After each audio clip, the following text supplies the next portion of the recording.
Muy buenos días, bienvenidos a la Sala Manuel Galich de la Casa de las Américas. Muy buenas tardes, perdón. Buenos días, tardes, para los que lo están viendo, que lo pueden ver en Sí, cualquier momento. o buenas noches, el que lo vea de noche, porque esto lo va a ver muchas personas de Perú y de otros países en cualquier horario. Bienvenidos, les decía, a la Casa de las Américas en ocasión de la presentación del número 210 de la revista Conjunto, una entrega con la que iniciamos la conmemoración de los 60 años de la revista, fundada en el año 64 por Manuel Galich, y que con esta edición empezamos esta celebración, vamos a decir. El número que presentamos hoy es un número que nace de determinadas coincidencias favorables. La posibilidad de participar en el 7º Etienne, Encuentro Teórico Teatral Internacional, organizado por la Escuela Nacional Superior de Artes Dramáticas de Lima, Guillermo Ugarte Chamorro, donde tuvimos contacto con numerosos artistas e investigadores y pudimos ver todo el desarrollo de la formación teatrológica en esta institución, donde además en el evento hubo paneles, conferencias magistrales, etcétera. Nos llamó la atención del estado de salud tan positivo que está viviendo el teatro peruano. Por otro lado, también el 5º Congreso Iberoamericano de Teatro, celebrado en el Festival de Teatro de Manizales, tuvo una presencia peruana, valga la redundancia, presencial in situ, pero también virtual, muy poderosa. Por eso, de ambos eventos pudimos recoger contactos materiales y es lo que compone el plato fuerte, podemos decir, de este número, que es un dossier de teatro peruano. Hoy vamos a tener dos presentadores, como es casi siempre habitual. Hacemos la presentación con un invitado de fuera, de Cuba, de un latinoamericano que desde su lugar comenta la revista y una persona aquí en la sala. Desde Perú o desde Ecuador, porque se trata de una peruana que reside en Ecuador, la actriz Carlina Dertz Bustamante, miembro del colectivo Llama, un grupo multidisciplinario y multicultural que trabaja en las afueras de la capital peruana, ecuatoriana, y que, integrado por mujeres, desarrolla un trabajo bien interesante sociocultural. Es la persona que a continuación va a presentar la revista y lo vamos a ver en la pantalla. Carlina estuvo en Cuba en diciembre, invitada al Festival Internacional del Nuevo Cine Latinoamericano, donde presentó un material en video realizado por ella, pero además presentó la obra Memorias del Agua en la Sala Tito Junco del Centro Cultural Bertolt Brecht, un espectáculo muy hermoso que aunaba lo autorreferencial de su vida. Ella es una mujer hija de una peruana y de un holandés, y los conflictos de identidad que esto suscitaba conjuntamente con los 20 años de violencia que vivió el Perú y la incidencia de esto en la vida de ella, de su familia y de su comunidad. Entonces, damos paso a el video donde vamos a ver a Carlina Dertz presentando el número 210 de Conjunto. Adelante.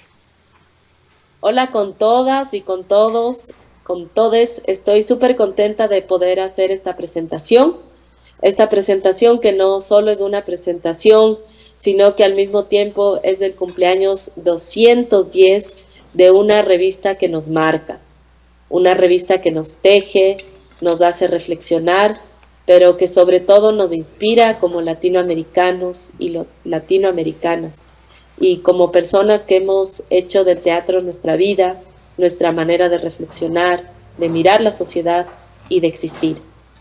Bueno, en esta edición encontramos 8 miradas a la escena peruana, donde sin duda el grupo Yuyashkani y su larga trayectoria e innovación para el teatro latinoamericano y lógicamente dentro del Perú forman parte de un buen contenido de los textos.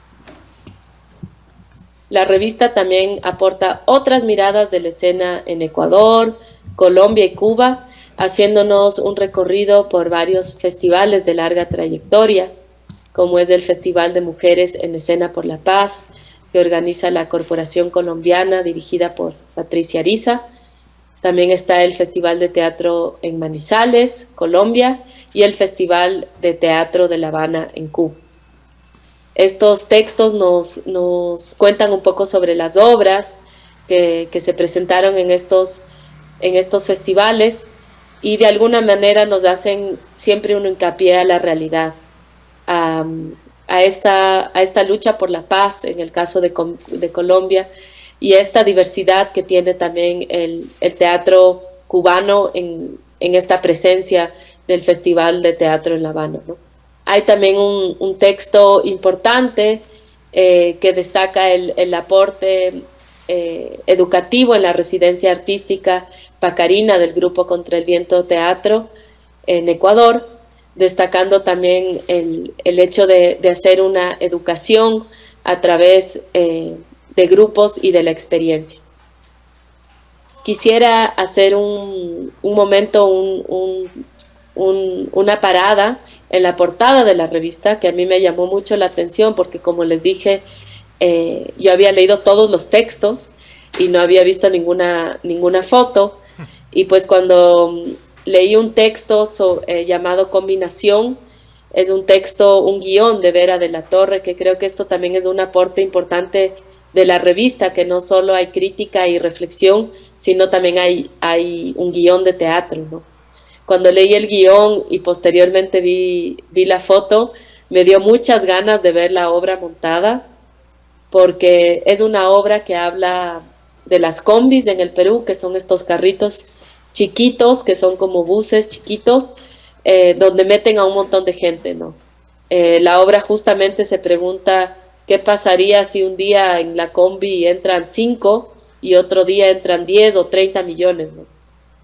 La combi de alguna manera forma parte de la identidad peruana, ¿no? Este caos del transporte público, esta informalidad del Perú y varias cosas que se viven en la combi, ¿no? Entonces decir que la portada de la revista me dio muchas ganas de ver la obra, que ustedes la pueden leer en la revista e imaginarla también, ¿no?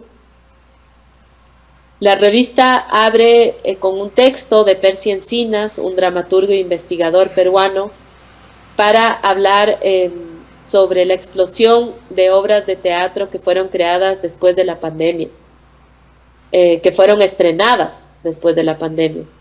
Obras que de alguna manera nos continúan hablando de un Perú complejo, de una realidad compleja, y que fueron creadas seguramente antes y durante la pandemia, ¿no?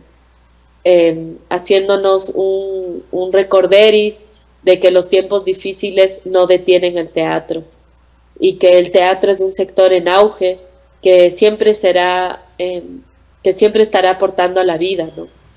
Y de una manera crítica a sociedades mejores y sanas. Después de este texto está el texto de Miguel Rubio, donde nos habla sobre una obra emblemática del teatro peruano sin título, Técnica Mixta, y nos habla desde su experiencia. Creo que esto es un valor súper grande, el poder tener un director, un investigador que hable, ¿no?, de sus procesos creativos, que hable en primera persona sobre las capas y los tejidos que hay en esta obra, que es bastante compleja, y que habla sobre el aspecto de la memoria, ¿no?, que también es un tema súper complejo, más aún cuando se une el tema de la guerra y el conflicto armado. Bueno, para seguir con Yuyashkani, siguen algunos textos todavía que hablan sobre el grupo. Está José Manuel Lázaro, que habla sobre la acumulación sensible y la memoria compartida. Un poco José Manuel nos trae conceptos que los lleva a la teoría para hablar sobre los modos de trabajo que tiene Yuyashkani, ¿no? Conceptos que para las generaciones jóvenes nos sirven para hacer el teatro, que podemos incorporarlos a nuestra praxis, ¿no? Está también el texto de Lucía Lora, que nos habla sobre Hecho en el Perú, vitrinas para un museo de la memoria, que es una obra que Yuyashkani no la ha remontado hace mucho tiempo, pero que sí es una obra que marca un momento decisivo en el grupo, para pasar hacia un teatro más postdramático, donde las presencias surgen, donde también surge el performance, ¿no? De esta manera, entendiendo que Yuyashkani es un grupo que se renueva, ¿no? Que a pesar de su larga trayectoria, y esto es algo que personalmente admiro mucho, siempre está renovándose, ¿no? Está conflictuándose y creando a partir de la crítica y de la crisis. Entonces creo que eso es un aporte súper interesante que se ve plasmado en cada uno de estos textos. Para cerrar un poco con el tema de Yuyashkani, quisiera pasar al texto de Leticia Robles Moreno, que también nos cuenta sobre el encuentro de mujeres creadoras y performáticas que se dio en el 2023 en Yuyashkani, esta vez impulsado por las mujeres de Yuyas, que convocaron a más de 40 artistas del Perú, artistas de distintas generaciones, de distintas procedencias y también de oficios diferentes, porque como sabemos ahora el teatro en su campo expandido tiene diferentes oficios, ¿no? Entonces hubo esta convocatoria que de alguna manera también permitió poder generar un espacio de resiliencia, de esperanza, en medio de un Perú convulsionado, ¿no? Que no para de estar en una crisis política, social y humana súper fuerte, y que el teatro de alguna manera siempre es el agua que nos permite tener la esperanza para seguir. Dentro de la escena peruana, creo que es súper imprescindible hablar de la Escuela Nacional Superior de Arte Dramático, Guillermo Ugarte Chamorro, conocido también como la ENSAD. Aquí Jorge Dubati nos hace una mirada desde la educación en teatro para contarnos, ¿no?, de la labor del ENSAD dentro de la escena peruana, de la labor del ENSAD como un referente para la teatrología iberoamericana. No solo por su formación en teatro, sino también por el tema investigativo, por el tema crítico y también por el tema de siempre organizar encuentros que ayuden a tener una mirada más panorámica de lo que sucede en el teatro también a nivel internacional. Aquí Dubati destaca la Etienne, que es un encuentro teórico teatral internacional que se da en la ENSAD, donde los alumnos pueden asistir a charlas a charlas con investigadores, creadores a nivel internacional, ¿no?, y cómo la teoría también alimenta la praxis. Volviendo también un poco al tema de las mujeres, Katiuska Valencia Piñán, actriz y directora también, nos cuenta sobre la obra Mientras tengamos una voz, que es una obra que nos habla sobre la mujer, sobre lo que significa ser mujer en un país tan complejo como es el peruano. Nos cuenta un poco sobre el proceso creativo que ha tenido esta obra, Mientras tengamos una voz. Este proceso creativo que parte de un trabajo en primera persona, ¿no?, de poder hacernos dueños y dueñas de nuestras voces, de nuestras vivencias y poder contarlas, ¿no? Un proceso súper interesante que se plasma en esta obra para hablarnos sobre las mujeres en el Perú. Esta parte del escenario peruano se cierra con una reflexión de Ana Julia Marco sobre la obra Sigo Vivo, que es una obra que fue resultado de talleres con jóvenes entre 18 y 27 años en cárceles del Callao y del Castro en Lima. Para mí este texto fue súper interesante porque me cuestionó mucho, ¿no? Me cuestionó mucho acerca de la libertad. Es una obra que no he visto, pero que a través de la reflexión de Ana Julia me incita mucho a imaginarlo y me da muchas ganas de verlo. Creo que este texto nos incita a pensar el teatro como una forma de ejercer la libertad, ¿no? Y donde el público de alguna manera también se cuestiona y se pregunta por cómo ser mejor persona, ¿no? Al ver personas que están privadas de la libertad contar su historia, contar su vida. A mí de verdad me emocionó un montón este texto, porque aquí en el Ecuador hay una crisis carcelaria, aquí en Ecuador donde yo actualmente vivo, hay una crisis carcelaria súper fuerte, donde ingresar a la cárcel significa quizás morir, y creo que aportes como este, donde la gente de la cárcel puede contar su historia, son necesarias también para repensarnos todo este sistema carcelario que tenemos en nuestros países que realmente no hacen justicia a lo que sucede, ¿no? Bueno, cerrando este gran capítulo del Perú, pasamos a otros textos. Hay un texto sobre los millennials, donde se analizan discursos teatrales y también discursos artísticos en general de personas, de artistas entre 25 y 33 años que procuran desmantelar estructuras de poder y violencia. Estos textos y estos artistas son de México y de Santiago de Chile, y son discursos donde se intenta pronunciar un mundo mejor, ¿no? Creo que esto también es lo que teje a la revista Conjunto en sus otras ediciones, y una vez más en esta edición, es el poder repensarnos un mundo más justo, un mundo mejor, un mundo más crítico. Maravilloso. Por último, quisiera incitarles a leer esta maravillosa edición de la revista Conjunto, de podernos acercar un poco al Perú, a un pedacito de la memoria teatral del Perú, podernos inspirar, poder seguir creando y reflexionando a través de todos estos textos que nos traen un legado muy importante y valioso, sobre todo para los difíciles momentos que vivimos como región latinoamericana.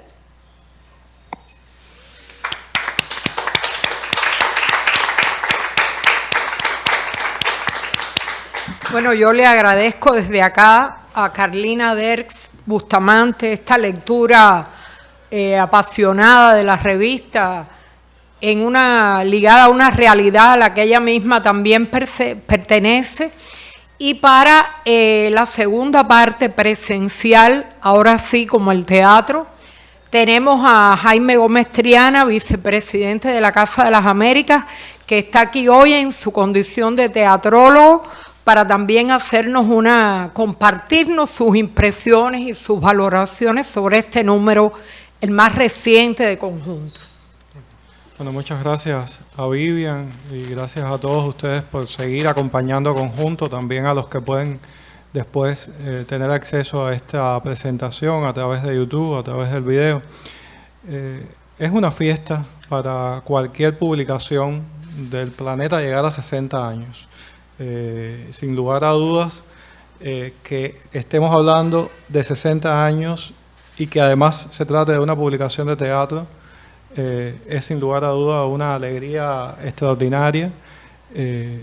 Cuando empezó la revista Conjunto, no sé si en la cabeza de Rini Leal, de Manuel Galich, de los que la concibieron, aquel primer ejemplar, estaba la idea de durar tanto tiempo. Posiblemente sí, porque pusieron en la portada, en esa primera portada, una especie de brazalete o collar de santería, así que quizás eso hizo que aquello caminara y que llegara hasta aquí.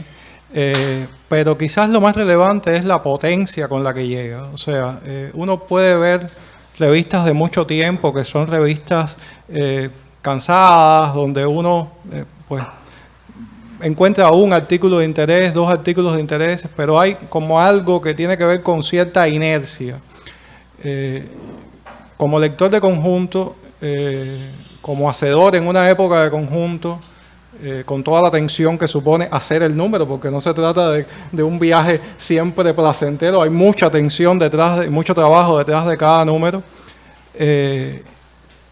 No deja de sorprenderme el hecho de que Conjunto es una revista siempre renovada, siempre nueva, siempre hermosa, y quiero ya de entrada felicitar la belleza.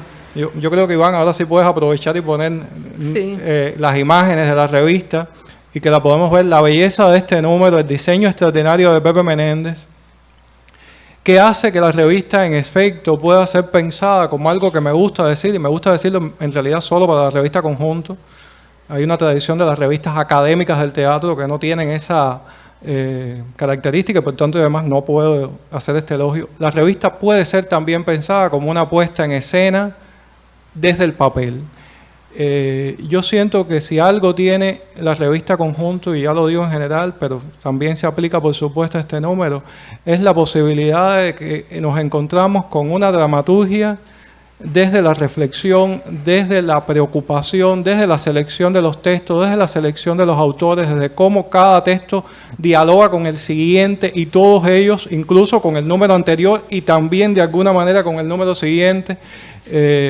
Cuando uno conoce también cómo Vivian lo va tejiendo, sabe que va dejando cosas que van al otro, pero que van a articular con ese. Y esa dramaturgia es lo que hace que la revista esté esencialmente viva, que conecte con las personas, que conecte con los teatristas y que se encuentre verdaderamente como una referencia del teatro latinoamericano, que es una referencia para conectar, digamos, también con el leer el teatro que aquí se recoge en este número, que es una referencia de la praxis escénica, de la preocupación, de la reflexión por la praxis escénica.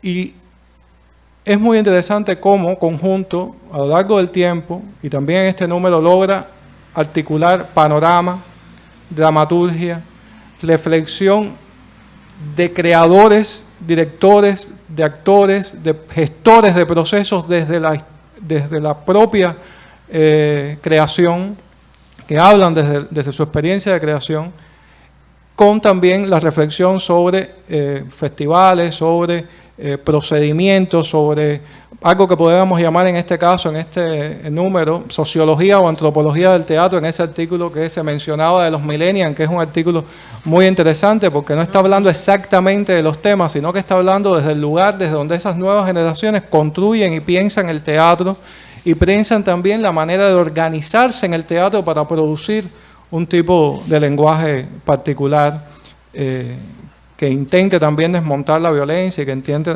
también desmontar determinados procedimientos excluyentes, si se quiere, de organización desde el teatro. Yo creo que es un acierto, por supuesto, dedicar el número a Perú, y es un acierto que se descubre en el propio, leyendo el propio material, es decir, nos enteramos por este número de lo que está pasando hoy en el teatro en Perú, y realmente la buena noticia es extraordinaria. Uno siente que hay un potencial de creación. Ese artículo de Percy Encinas, inicial, que es un panorama tremendo de lo que ha pasado en el teatro peruano después de la pandemia, da cuenta de una cantidad de autores, de una cantidad de voces, de una cantidad de temas, que son gente que casi siempre puede hablar de la obra más reciente, pero puede hablar de 2 o 3 obras de cada uno de esos creadores hacia atrás. Es decir, son gente que tiene una producción muy importante, pero que al mismo tiempo fueron para mí, la mayoría, casi todos, nombres nuevos. No sé si a Vivian le pasa menos a Vivian, que está más al tanto, pero la mayoría son nombres nuevos. Y uno dice, qué suerte que un teatro nación en la circunstancia actual de Perú, que de alguna manera se referían en la presentación anterior a ella,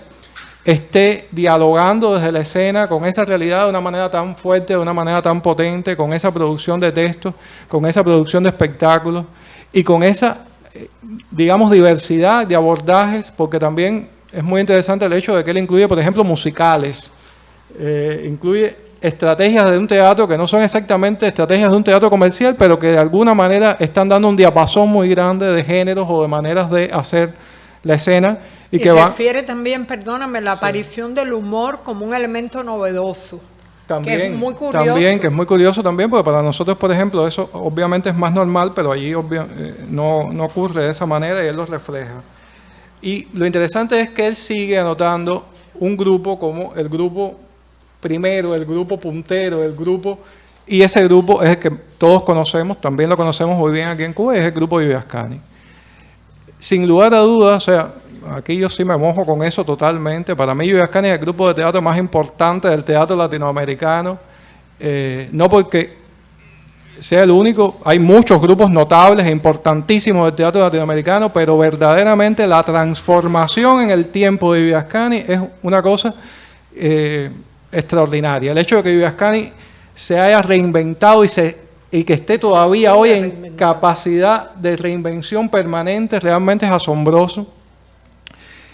Y esta revista da cuenta de esa reinvención de una manera muy especial, en principio con el artículo del propio Miguel Rubio Zapata sobre ese espectáculo extraordinario que es Sin Título, Técnica Mixta. Sin duda uno de los grandes espectáculos del teatro latinoamericano de los últimos años, que está en el repertorio, que está vivísimo, y que está dialogando con la realidad del Perú y reinventándose a partir de ese diálogo de una manera muy tremenda. Ahí hay una historia reciente en el propio testimonio de Miguel Rubio sobre el grupo, sobre cómo el grupo se ha pensado, sobre cómo el grupo ha mirado la realidad, sobre las categorías de trabajo del grupo, sobre el modo en que se reinventó también la relación con el espacio escénico, la relación con los espectadores, y llama la atención sobre todo sobre ese último punto, sobre la relación con los espectadores. Hay mucho cliché en la vida por ahí, y cuando se habla de un teatro experimental, un teatro de laboratorio, un teatro de búsqueda, pues está como ese cliché de un teatro que olvida al espectador y se piensa desde la creación. Bueno, aquí tenemos a Miguel Rubio dialogando perpetuamente con sus espectadores, preocupado porque los espectadores entiendan y comprendan el espectáculo y encuentren en el espectáculo un espejo y un reflejo, tomando en la puerta antes que se vaya a un espectador y explicándole, pidiéndole que se quede, y después dialogando con ese espectador y dándole tareas o ayudando a que el niño que venía con ese espectador resuelva tareas escolares. O sea, hay una preocupación por lo social en este grupo que realmente es paradigmática, y esa preocupación se expresa no solo desde los contenidos, no solo de la selección, se expresa también desde la manera en que se hace y se teje eso que Dubati llama convivio y que en este grupo está articulado de una manera muy especial.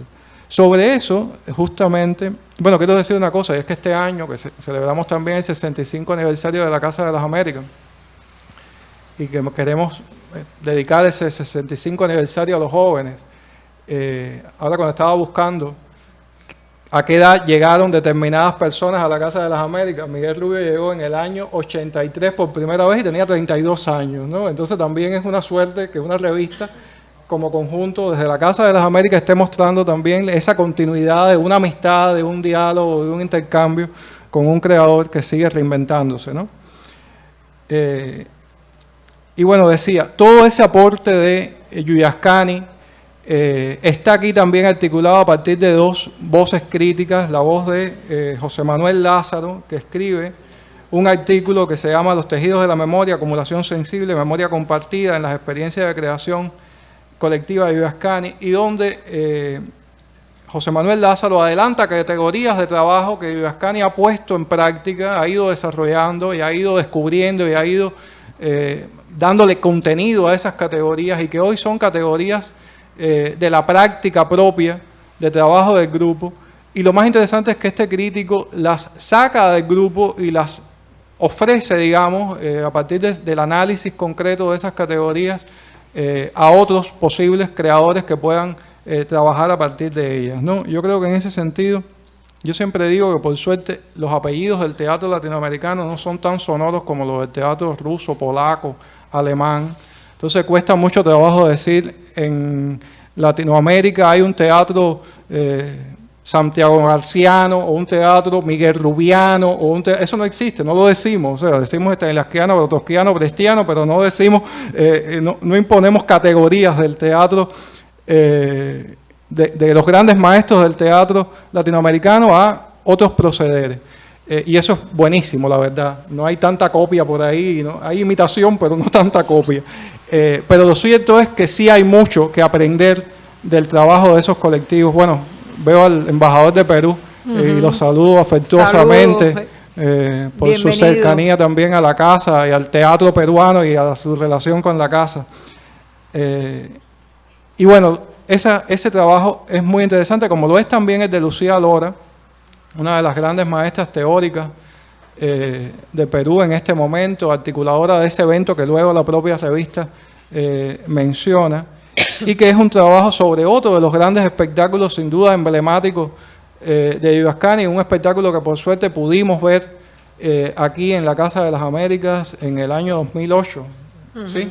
En el Mayo Teatral del 2008, que se llama Hecho en el Perú. Vitrinas para un museo de la memoria. Siempre le cambia el nombre, por eso es que lo estoy mirando fijamente.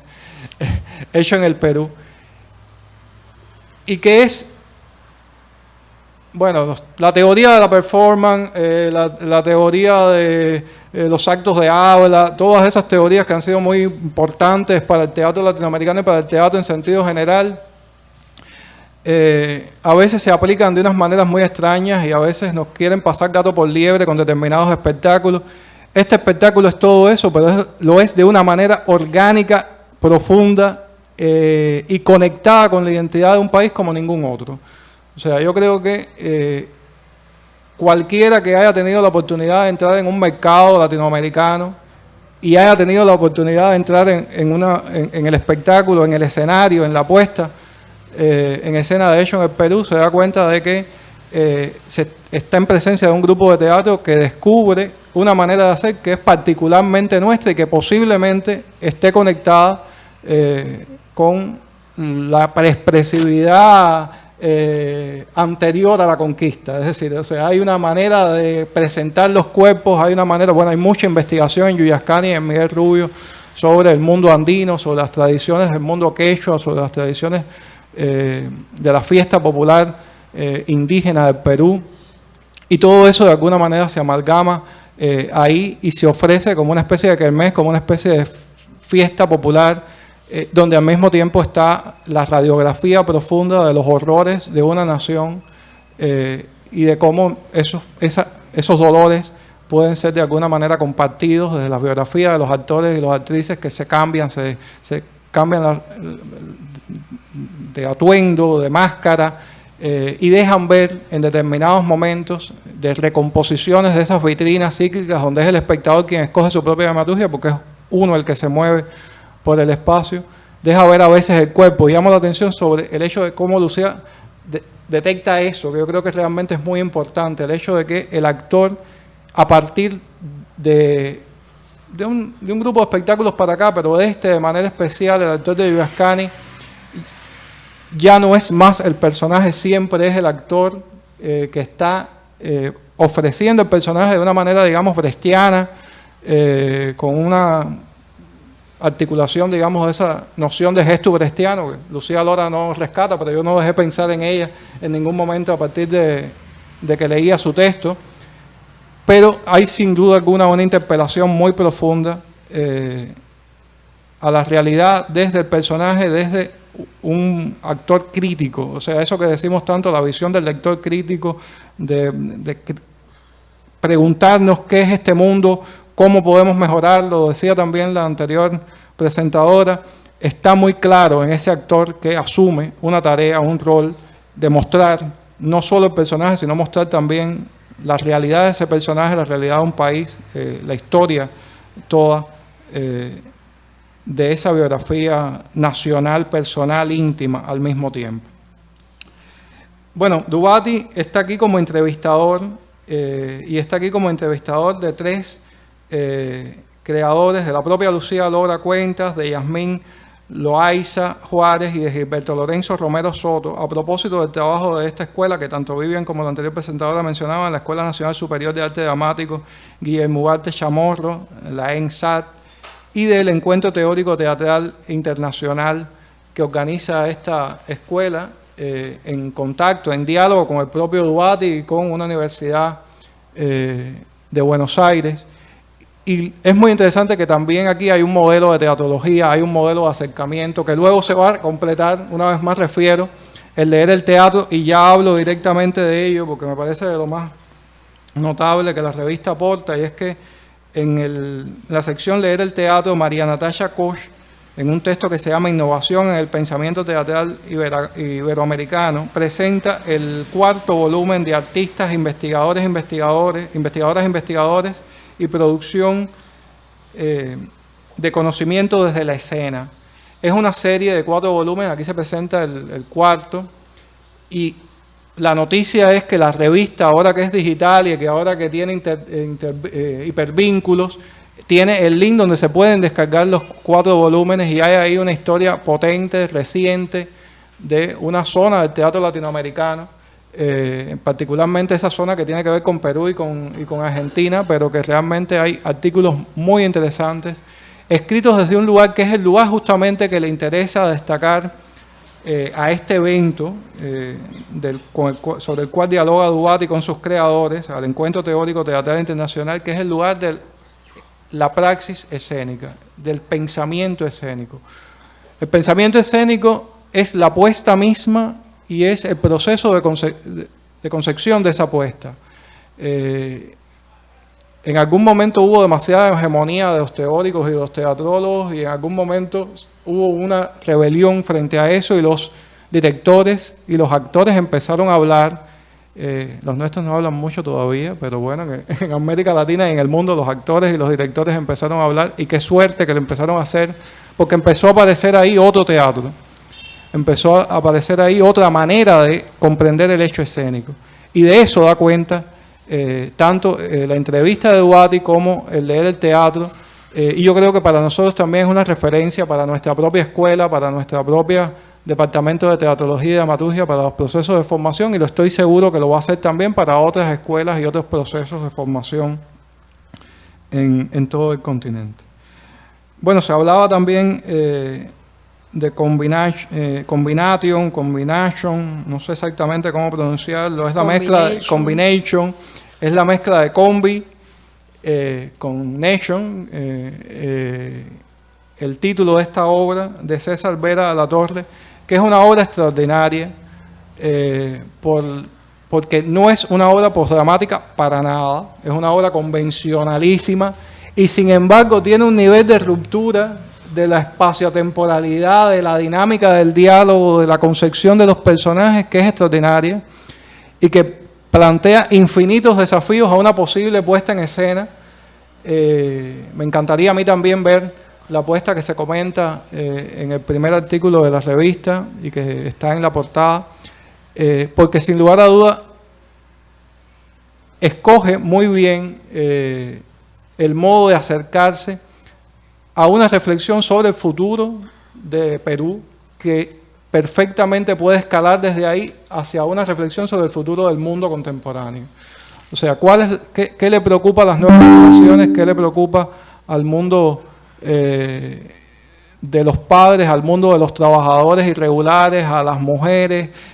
Hay una zona que tiene que ver sobre todo el mundo de la legalidad, sobre el mundo de la corrupción, sobre el mundo del ejercicio, digamos, del poder la educación y de la represión, la educación infantil. Hay una cantidad de temas extraordinarios, los hijos sin padre, la emigración, o sea, todo está metido en el espacio de esa combi, de ese medio de transporte tradicional peruano, que es infinitamente más chiquito que nuestras guaguas, y a veces llegan más gente adentro, y no solo gente, cestas, pollo, sacos, comida, de cuanto hay. Y bueno, todo eso se cuenta de alguna manera en la historia de esta obra, que narra el viaje de esta combi con todos los obstáculos que tiene, desde un lugar ahí que puede ser cualquier calle de Perú normal hasta la galaxia de Orión. Entonces, ahí es el momento donde la obra ya se convierte en ciencia ficción. Los invito verdaderamente a leerla, porque realmente no hay la idea esa de las 3 unidades, espacio, tiempo. Aquí ya se destruye totalmente de una manera rotunda. Y lo bueno es que se destruye desde el teatro de toda la vida, es decir, está extraordinaria la obra para poder hacerla y para poder jugar con ella y para poder construir a partir de estos personajes. Realmente la disfruté muchísimo. Además, es una obra de esas que se lee, como se lee el teatro, de un tirón, que no abandonas hasta el final y que vale la pena un montón.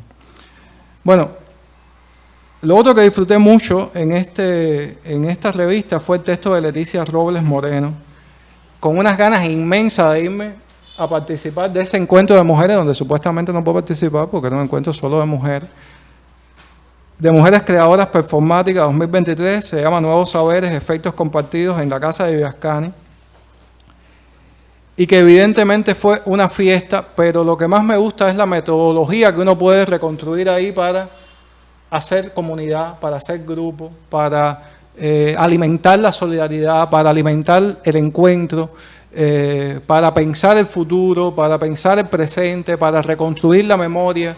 O sea, el ejercicio que proponen las mujeres de Viviascani, yo creo que desde las herramientas que el propio teatro concibe, aunque invitaron a activistas sociales, escritoras, narradores orales, escénicas, artistas visuales, artistas plásticas, pero sin lugar a dudas las herramientas a bailarinas, las herramientas del teatro son fundamentales para crear esa convivencia.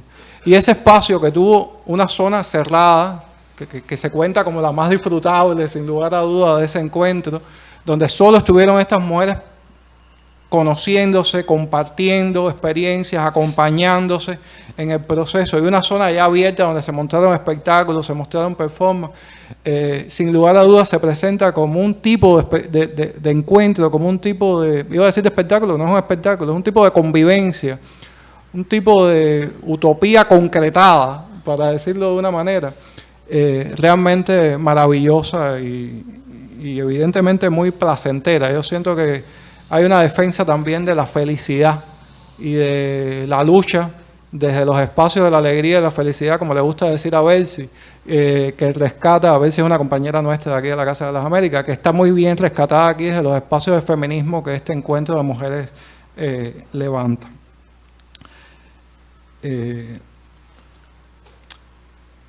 Bueno, está también este texto de Ana Julia Marco, que ya fue comentado, sobre una apuesta en particular, Sigo Vivo. Y bueno, no, este es el texto, perdón, aquí me salté algo. El texto de Ana Julia Marco es el texto de las prisiones. Es el texto de las prisiones, de esta gente que fue privada de libertad y que construye en teatro a partir de esta intervención de esta creadora. Y que realmente es muy hermoso, y sobre todo son hermosos las fotos que acompañan esta apuesta. O sea, hay un espectáculo ahí extraordinario, tremendo. Yo me leí el texto sin ver todavía la revista, como le pasó también a la otra presentadora, nos lo leímos en Word. Y bueno, me encantó el texto, me encantó la experiencia, pero cuando vi las imágenes me gustó mucho más. Es decir, construir espacios de libertad desde el teatro, desde el espacio de la cárcel, desde el espacio de la prisión, habla también de un respeto por la humanidad, un respeto por la dignidad humana, de la construcción de la esperanza de una manera muy especial. Y yo siento que este espectáculo también abre muchos espacios de alegría. Ella no deja de cuestionar, la autora de este texto, sobre el hecho de qué pasa después que se acaba la función y que las personas vuelven a su estrecha celda, vuelven a su vida limitada, pero yo siento que de todas maneras peor sería si no fuera la función, si no estuviera ese espectáculo, si no estuviera esa posibilidad de encuentro con el arte y con la capacidad del arte de salvar también vidas, ¿no? El trabajo de Lorena Pastor, que nos acompañó, o sea, el montaje de Lorena Pastor, que nos acompañó en una edición de Mayo Teatral, sí, claro, acompañando a la presencia artística que tuvimos. Bueno, está el texto también de los millennials, que ya comenté, porque tiene que ver con eso de una especie de sociología, una especie de antropología, un texto bien interesante. Y bueno, luego vienen los espectáculos. Me gustó mucho encontrar los eventos, perdón. Me gustó mucho encontrar el taller, la residencia artística de Contraviento Teatro dentro de los eventos que se reseñan en la revista. Una reseña de un taller siempre es muy importante. Yo siempre digo que la gran pedagogía del teatro latinoamericano está en los talleres que duran una semana. Es mejor un taller que dura una semana para inspirar a un creador que una escuela de 4 o 5 años, donde lo que a veces se reproduce es el hastío de profesores y alumnos. Y sin lugar a dudas, ese taller fue una fiesta, fue una posibilidad del encuentro con eso que estos creadores han llamado el actor barroco, y que, bueno, pudimos tener aquí también recientemente en un mayo teatral a este importantísimo colectivo del teatro ecuatoriano, y a sus actrices y a su director, y poder verdaderamente encontrar a un actor, a una actriz, en este caso, contando, narrando, una actriz colombiana en este caso, María Elizabeth Sánchez, contando su experiencia dentro de la residencia, siempre es gratificante. Luego está el texto de Vivian Martínez Tavares, Mujeres en Escena por la Paz, sobre el Festival de Mujeres en Escena que organiza la Corporación Colombiana de Teatro en Colombia. Sin lugar a duda, un evento extraordinario que se organiza, bueno, organiza Patricia y otras muchas mujeres entregadísimas a tejer la paz y a tejer el teatro desde la experiencia cotidiana de trabajo, que es también una experiencia de activismo en Colombia. Y sin lugar a duda, el artículo da cuenta de todo eso y da cuenta entonces de los múltiples cruces de otros espectáculos que fueron a este evento, y que sin lugar a duda siguen haciendo de ese encuentro uno de los más importantes que yo creo que se hacen en este continente desde hace mucho tiempo. Luego se articulan 3 eventos colombianos, ahí si mal no recuerdo, uno detrás de otro. Está también el encuentro de dramaturgia de Bogotá, Punto Cadeneta. Punto Cadeneta Punto, un texto de Carlos Moisés Ballesteros, y que habla también de un tipo de encuentro muy especial, un encuentro de escritura, un encuentro con una maestra que también tuvimos aquí. La tuvimos en la Feria del Libro dedicada a Colombia, y que también hizo aquí su taller, y que Carolina Vivas, y que ha hecho un trabajo verdaderamente de promoción de la dramaturgia, de la escritura escénica, que es ejemplar.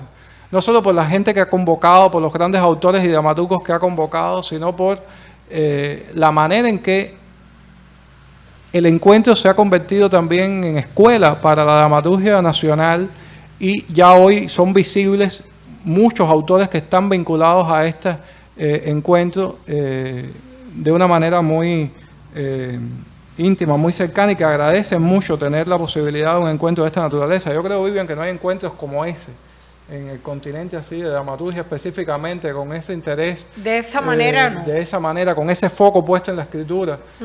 Sin lugar a dudas es un ejemplo. Por el bombardeo de miradas diversas, donde vienen maestros que no están prefijados por un tipo de dramaturgia, sino que por el contrario, el estudiante se somete a estímulos de muy diverso carácter, desde experiencias también diversas. Sí, y yo creo que, y eso es lo bueno, ¿no? Porque si hay talleres que se mueven, no sé, nosotros tuvimos aquí la experiencia del Robert Cohen, que conocemos perfectamente, que hay una metodología, hay maestros que viajan también exportando su metodología, pero aquí están todos reunidos y van pasando, ¿no? O sea, qué privilegio para un país tener esa fiesta de la escritura escénica de una manera tan cotidiana y sistemática. Bueno, luego hay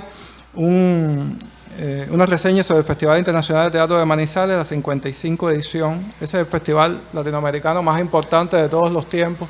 Más antiguo. Más antiguo. Yo creo que lo sigue siendo una referencia ineludible.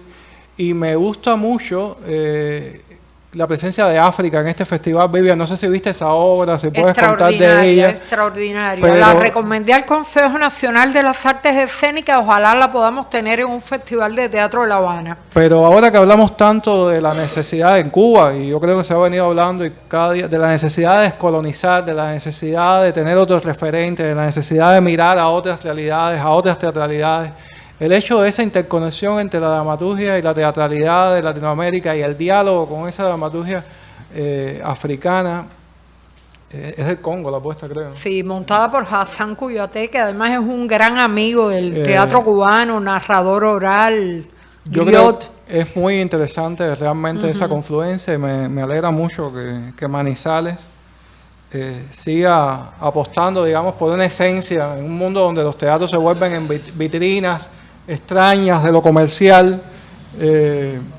y que Manizales siga apostando por un teatro más musical real, ¿no? político que recrea la historia del Congo y la historia, hace una disección de la historia del colonialismo a través de, además por 6 actores, 3 mujeres y 3 hombres, extraordinarios actores, cantantes, músicos. Ojalá la podamos tener por acá. Sí. Bueno, luego está el artículo sobre el festival más reciente de teatro de La Habana, de Eline López y Aimeli Díaz Rodríguez, que revisa el festival más reciente, con un énfasis, por supuesto, también en la teatralidad cubana. Y yo creo que eso también es muy importante, que la revista mire a nuestro festival cubano y que le dé información también sobre lo que está pasando en Cuba a los teatristas de América Latina y que pueda haber esa interconexión, ese diálogo, ¿no? Entonces, bueno, están obviamente las secciones habituales de la revista, entre actos. Esta sesión cada vez más dolorosa, Vivian, porque cada vez más larga, de obituarios. Muere mucha gente importante en cada número, nos hemos dado cuenta de eso. Pero bueno, me parece muy importante que la revista recuerde esas trayectorias, recuerde a esas figuras, no las pase por alto. Bueno, ya me refería a la sección de leer el teatro. Y está la sección de últimas publicaciones recibidas, que llamo también la atención sobre ella. No me voy a referir a ninguna de las publicaciones, pero llamo la atención sobre su existencia permanente, por suerte, incluso cuando ha sido difícil que lleguen libros en los últimos tiempos, después de la pandemia. No nos han faltado. Pero es una suerte que no nos hayan faltado. Algunos de ellos se pueden descargar digital y pueden ser consultados, pero lo cierto es que todos, digitales o físicos, están en nuestra biblioteca, pueden ser consultados, y que el hecho de que el conjunto esté actualizando siempre esa bibliografía necesaria para pensar el teatro, el que hacemos aquí, también es muy importante. Entonces estamos hablando finalmente de una revista que habla de Perú, que habla del panorama del teatro actual, que presenta la voz del director, que habla de poéticas escénicas, que habla de espectáculos, que menciona espacios docentes, espacios de reflexión sobre la teoría, que sigue teniendo un texto de obra, y eso es una suerte también, que haya siempre un libreto, un texto de obra, algo que los creadores ya no se pueden echar en el bolsillo, pero pueden echar en el celular y trabajar con esa apuesta para montarla. Conjunto sigue siendo eso. Bueno, en el celular en un tablet para que sea un poquito más cómodo. Se habla también de mujeres. Yo creo que en los últimos tiempos Conjunto ha sido una revista que ha sido militante de la labor y del teatro de las mujeres, y qué suerte que también lo siga haciendo. Sobre teatro y sociedad, sobre qué hacer también en México, en Chile, en otros muchos países, sobre sociología, antropología del hecho escénico, sobre creación en Ecuador, sobre talleres, en fin, hay un calidoscopio, sigue siendo Conjunto un calidoscopio, y sigue siendo también una posibilidad real de encontrarnos con la escena de este tiempo, que es una manera, sin lugar a duda, de las más hermosas que yo conozco, de encontrarnos con la realidad de este continente, porque están ahí las subjetividades de todas y todas los que hacen el teatro, que al final son los pueblos, ¿no? Los que se miran desde la escena siempre. Entonces, gracias, Vivian, por la posibilidad maravillosa de que te inviten a presentar un número de la revista, porque es la única manera en que te da de principio a fin. Si no, ya se sabe que escoges un artículo hoy, otro mañana, dejas el tercero para el mes que viene, pero el hecho de que te la tengas que leer completa es siempre una bendición. Gracias, Vivi. Gracias a Jaime.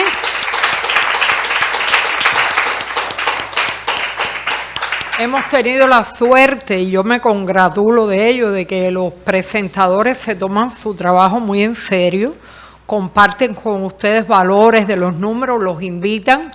Yo no dejo de invitarlos también porque creo que es un número potente que nos actualiza sobre el teatro peruano, como decía Jaime, con gran amplitud. Y desde aquí quiero saludar a los colaboradores peruanos que con tanto interés también contribuyeron a la revista. Han estado en los últimos días preguntándome, ¿se puede ver el video? ¿Se puede ver la revista? Ya pronto podrán ver esta presentación en YouTube, gracias a los oficios de Belsi Comunicación Imagen, y también Iván, que está aquí grabando, que nunca sale, pero que está detrás de la cámara, vamos a decir, detrás de la computadora. Y solamente quería comentar algo un poquito anecdótico. Cuando yo empecé a hacer este número peruano, que les decía, proviene de 2 eventos, uno en Perú y otro en Colombia, que fueron los que me dijeron, hay que hablar de Perú. Yo no me proponía hacer un número sobre Yuyascani. Yuyascani es un grupo que ha estado 5 veces en Mayo Teatral, que la revista tiene también la revista tiene la historia de Yuyascani contada por sus críticos, sus espectadores y sus propios miembros, felizmente, pero el número salió así por esa potencia, por esa presencia vital que tiene ese grupo, donde los actores están maduros, rodeando la 6ª y la 7ª década de vida, y sin embargo una obra como Músicos Ambulantes, que tuvimos el privilegio de ver aquí en los tempranos años 80, se está poniendo ahora mismo por los propios intérpretes, y eso es algo que hay que destacar. Yo estoy de acuerdo con Jaime en que todos los elogios y todo el reconocimiento para ese excelente grupo. Y cuando yo empecé a pedir los materiales, unos encargados, otros solicitados, de pronto el dossier de Perú estaba protagonizado por Yuyascani. Y hay un equilibrio, felizmente, entre esa nueva presencia dramatúrgica y escénica que con tanto cuidado y tanto esmero valorativo nos entrega Percy Encinas, que es el texto que abre, y luego el bloque dedicado a este trabajo, que se complementa con el trabajo de las mujeres, porque también hay que decir que Yuyascani no es solo Miguel Rubio, y que tiene unas actrices que ellas solas se arman sus espectáculos, al final él los revisa y los firma y los dirige, pero que ellas proponen, que ellas crean eventos de reunión de mujeres y que ellas salen a la calle y a las plazas también a intervenir acerca de la realidad cuando lo consideran necesario. Entonces, gracias a todos ustedes por acompañarnos aquí esta tarde. Iniciamos la conmemoración de los 60 años de Conjunto y ya estamos trabajando en el próximo número. Muy buenas tardes.